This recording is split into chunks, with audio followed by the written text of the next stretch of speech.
পৃথিবীর প্রতিপালক তোমাকে নিষেধ করছেন, যিনি জানে তোমার ভবিষ্যৎ, যিনি জানে তুমি যা গোপন করো, যা প্রকাশ করো, তিনি জানে তোমার কম্বলের নিচের অপরাধ, তিনি জানে তোমার বাস বাগানে বান্ধবীর সাথে গোপনের কথোপকথন, তিনি জানে তোমার ৬০,০০০ টাকা বেতন পেয়ে ৩০,০০০ ঘরে খরচ করে ৩০,০০০ পতিতালয় খরচ করো।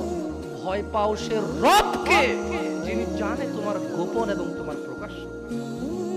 ভয় পাও সে রবকে, সেই রব তোমাকে বলছে যে রবই তোমার সব।